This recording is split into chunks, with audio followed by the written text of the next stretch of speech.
이번 시간부터는 하나님은 어떤 분인가에 대해서 말씀을 드리고자 합니다. 하나님의 책인 성경은 하나님은 어떤 분인가라는 영적인 질문에 대한 완벽한 대답을 할 수 있는 유일한 책입니다. 이것은 하나님께서 성경을 기록하신 목적 가운데 하나이기도 합니다. 성경은 하나님께서 존재하시며 우리는 하나님을 알 수 있다고 분명하게 말씀하십니다. 피조물인 사람의 인격적인 동의와 상관없이 하나님께서 존재하신다고 성경은 선언합니다. 성경은 하나님은 우주와 사람을 포함한 만물의 창조자라고 선포합니다.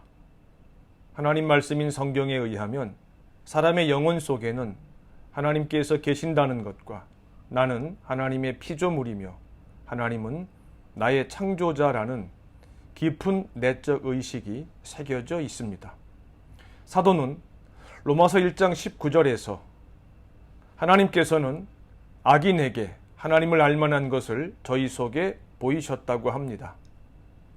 그럼에도 불구하고 수많은 사람들이 하나님의 존재를 부인하는 것은 하나님의 진리를 거짓 것으로 바꾸어 버린 결과입니다. 첫사람 아담의 반역에 가담했던 아담의 후손인 인류는 성령으로 거듭나기 전까지, 참된 믿음을 갖기 전까지 하나님은 없다고 하면서 끊임없이 자신을 세뇌시킵니다. 사도는 로마서 1장 20절에서 하나님께서 말씀으로 창조하신 우주와 만물은 하나님께서 존재하신다는 것과 전능하신 하나님의 능력과 완전하신 성품을 증거한다고 고백합니다. 그러나 다른 어떤 피조물보다 하나님의 형상으로 창조된 사람이야말로 하나님께서 존재하신다는 것에 대한 가장 확실한 증거입니다. 따라서 창조주 하나님을 믿는 믿음은 결코 맹목적인 것이 아닙니다. 가장 합리적이며 이성적이며 위대한 일입니다. 하나님은 우리가 하나님에 대한 참된 지식에 근거하여 인격적으로 하나님을 알 수 있게 하십니다. 하지만 우리는 하나님을 완전하게 알 수는 없습니다. 왜냐하면 하나님은 무한하시지만 우리는 유한하기 때문입니다. 시편 기자의 고백에 의하면 하나님의 광대하심은 측량이 불가능합니다. 하나님의 지혜는 끝이 없습니다. 하나님의 지식은 너무 높아서 우린 영원히 미치지 못합니다.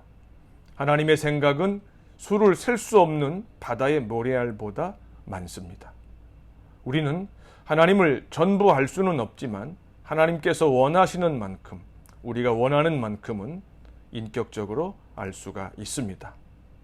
하나님이신 예수님의 말씀에 의하면 영원한 생명, 영생은 예수님과 예수님을 보내주신 유일하신 참 하나님을 아는 것입니다.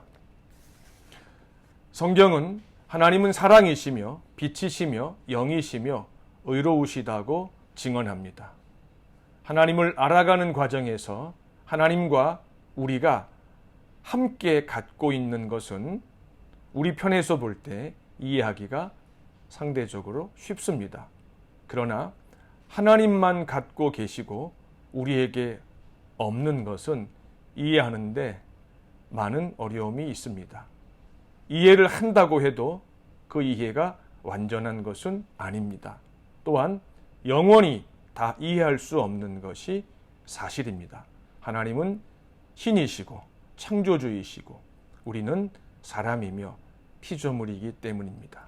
그렇지만 하나님과 하나님을 아는 일은 감히 그 무엇과도 비교할 수 없는 무한한 가치가 있습니다.